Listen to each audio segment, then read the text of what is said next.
Statistika ingin memberikan tutorial cara mengerjakan UTS Statistika yang beranggotakan saya sendiri, Maina Revalina dengan NPM 245014. Saya Fatia Nisa dengan NPM 245015. Saya Pristabel Aurelia Stefani NPM 245019. Langsung saja ke videonya. Saya Maina Revalina dengan NPM 245014.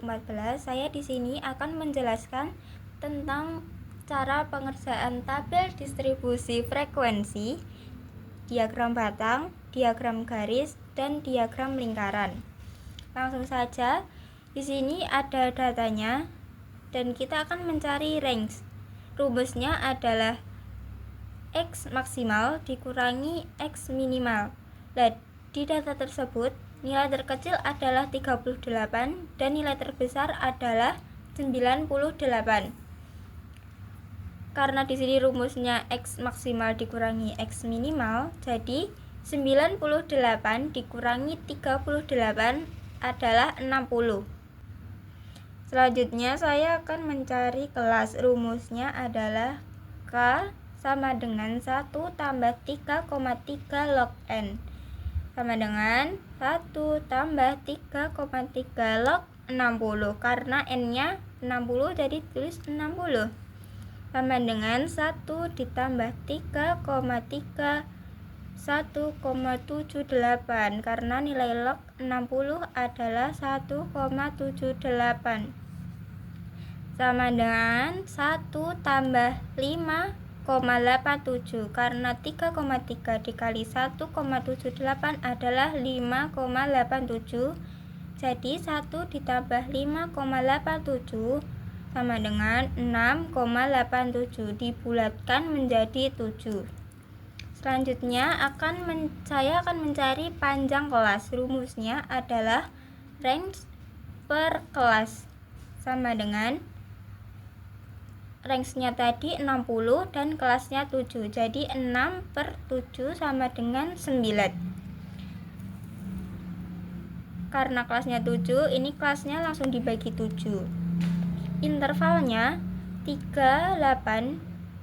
Kenapa sampai 47? Karena 38 ditambah 9 kurang 1 tadi 8.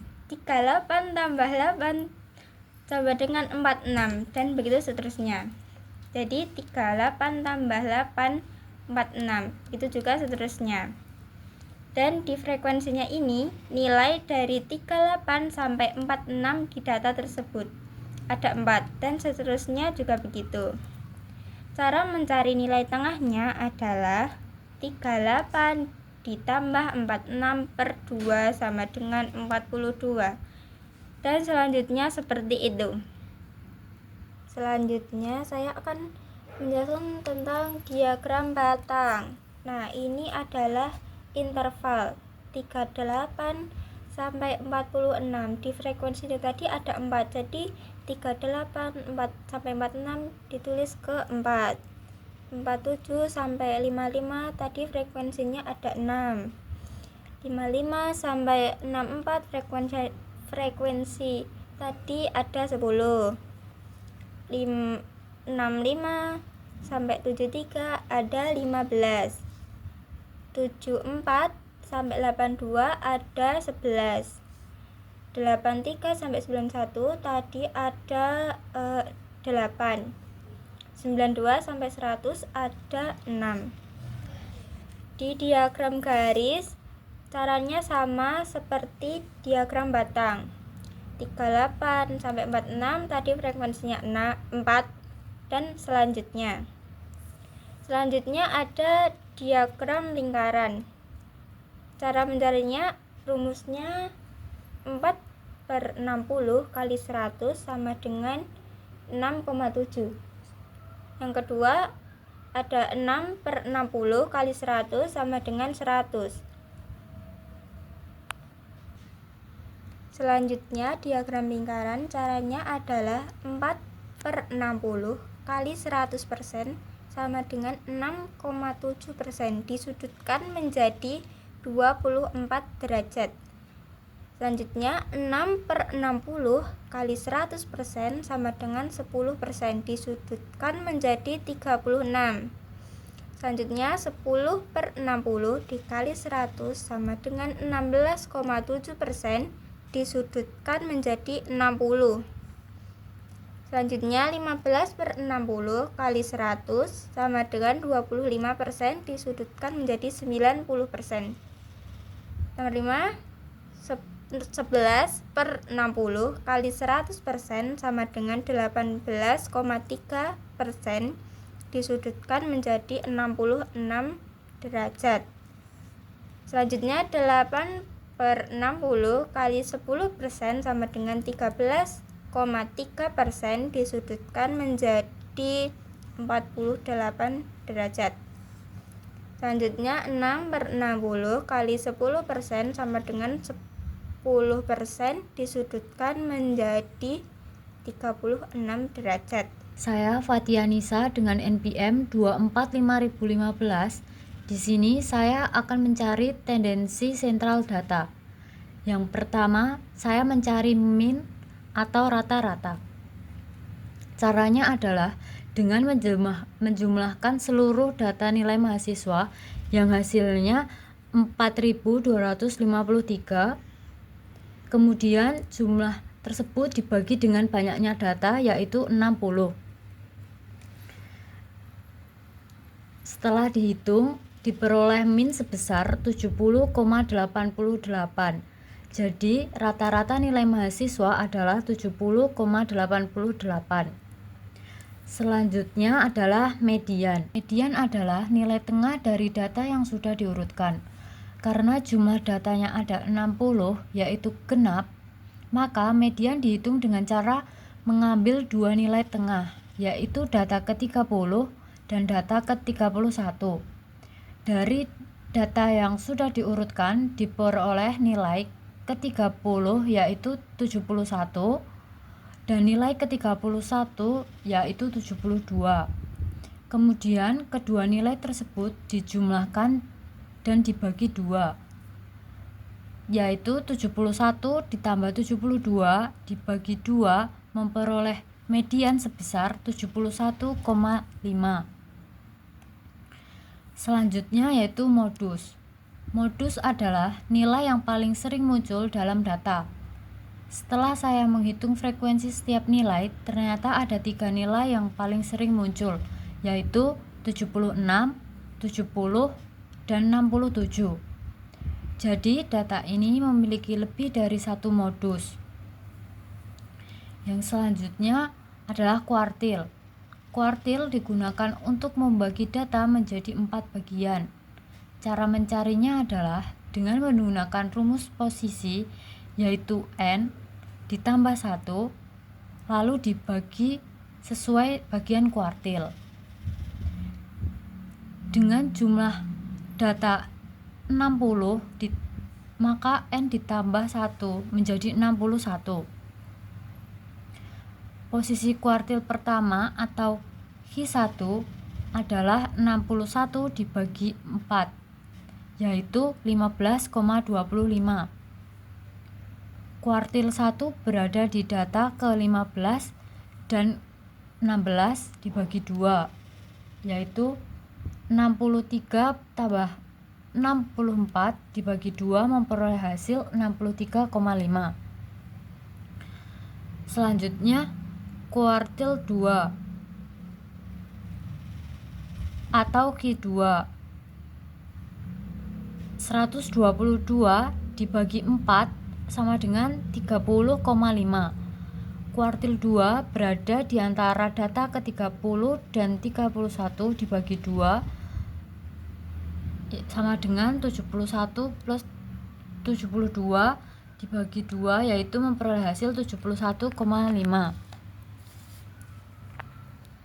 Selanjutnya kuartil 3 atau Q3, 183 dibagi 4 sama dengan 45,75. Kuartil 3 berada di antara data ke-45 dan 46 dibagi 2 sama dengan 81 ditambah 81 dibagi 2 sama dengan 81. Selanjutnya mencari desil. N sama dengan 60. N plus 1 sama dengan 61, berarti 60 ditambah 1 sama dengan 61. D2 sama dengan 2 kali 61 per 10 sama dengan 12,2. Berada di antara data ke 12 dan 13 dibagi 2 sama dengan 60 plus 60 dibagi 2 memperoleh hasil 60. Selanjutnya D5 sama dengan 30,5 sama dengan median, yaitu 71,5. D9 sama dengan 54,9. Berada di antara data ke 54 dan 55 dibagi 2 memperoleh hasil 88,2. Selanjutnya persentil. P10 sama dengan 10 kali 61 per 100 sama dengan 6,1. Berada di data ke-6, yaitu memperoleh hasil 49. P25 25 kali 61 per 100 sama dengan 15,25.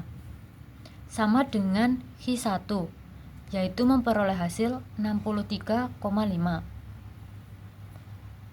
P50 sama dengan median, yaitu memperoleh hasil 71,5. P75 sama dengan Q3, yaitu memperoleh hasil 81. Yang terakhir P90 sama dengan 90 kali 61 per 100 sama dengan 54,9. Berada di antara data ke 54 dan 55, yaitu memperoleh hasil 89. Saya Kristabel Aurelia Stefani, NPM 24/5019. Di sini saya akan memberikan cara mencari range, yaitu dengan X max dikurangi X min, yaitu 98 dikurangi 38 menjadi 60. Jadi range dari data ini adalah 60. Selanjutnya ada standar deviasi, yaitu menggunakan rumus X bar sama dengan sigma X per N, yaitu mendapatkan min 70,88.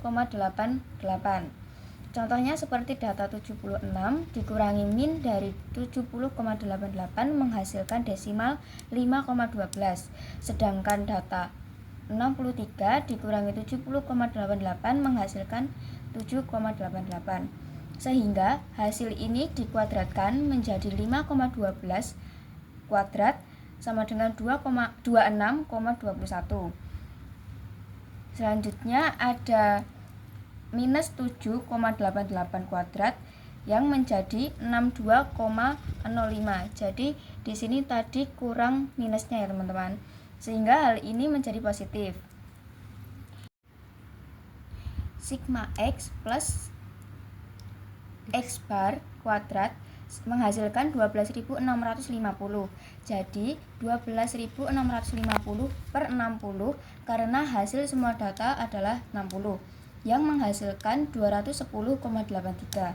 Jadi akar dari standar deviasi adalah 14,53.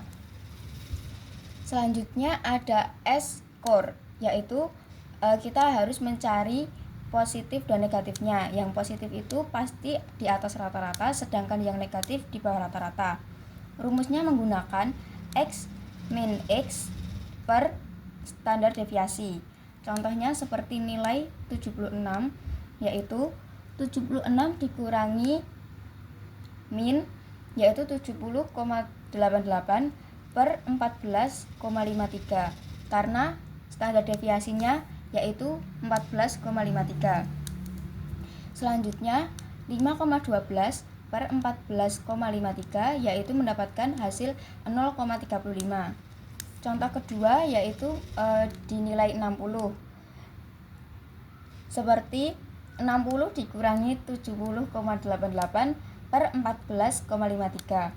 yaitu 10/88 per.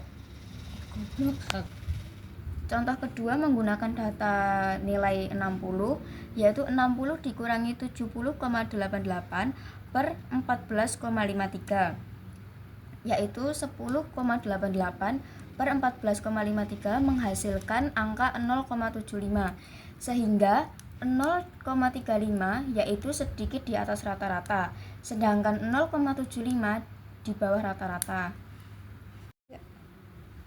Selanjutnya ada hasil kategori. Kita akan mencari 3, yaitu batas atas, batas sedang, dan batas bawah. Yang pertama ada batas atas, yaitu dengan min ditambah standar deviasi, yaitu 70,88 ditambah 14,53 yang menghasilkan angka 85,41. Syarat untuk mencari batas atas yaitu dengan X lebih besar daripada 85,41. Contoh datanya seperti 86, 88, 90, 92, 95, dan 98. Yang kedua ada batas sedang, yaitu 56,38 harus lebih besar dari nilai X dan lebih besar dari 85,41. Contohnya seperti 57, 60, 63, 67, 70, 72, 75, 80, 83, dan 85. Yang terakhir ada batas bawah, yaitu sama seperti yang mencari batas atas dengan min ditambah standar deviasi, yaitu 70,88 ditambah 15,53 mendapatkan hasil 85,41.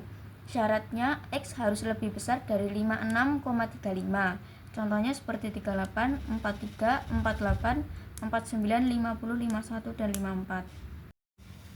Selanjutnya ada uji normalitas, yaitu kita bisa mencari HO, yaitu data yang didistribusi normal, sedangkan HA adalah data yang tidak didistribusi normal. Lalu data intervalnya kita tulis ulang, dan kita tulis FO, data observe seperti ini, dan Fx seperti ini. Ini adalah FH adalah data harapan, jadi FO dikurangi FH dikurangi FH akar pangkat menjadi ini. Jadi hasilnya X kuadrat sama dengan 2,10. X kuadrat tabel ini diketahui, ini ya teman-teman, 6, alfanya 0,05 dan menghasilkan angka 12,59. Karena 2,10 lebih kecil dari 12,59, maka HO-nya diterima. Data ini data UTS yang didistribusikan normal. Selanjutnya ada uji homogenitas. Kita harus mengetahui FO dan FA-nya. FO yaitu varian data homogen, sedangkan FA yaitu varian data non homogen. Kita membagi dua varian, yang terbesar dan yang terkecil. Varian terbesar S kuadrat max mendapatkan hasil 184,5, yaitu data dari BK2, sedangkan yang terkecil ada S kuadrat min, yaitu 156,2 dari BK01. Jadi F sama dengan S kuadrat max per S kuadrat min sama dengan 184,5 per 156,2 yang menghasilkan 1,18. Selanjutnya F tabel, yaitu ini tadi 19, DK2 19, alfanya 0,05 dan mendapatkan hasil 2,15. Karena 1,18 lebih kecil daripada 2,15, maka data ini termasuk data homogen. Sekian video dari kami. Apabila ada kesalahan mohon dimaafkan. Wassalamualaikum warahmatullahi wabarakatuh.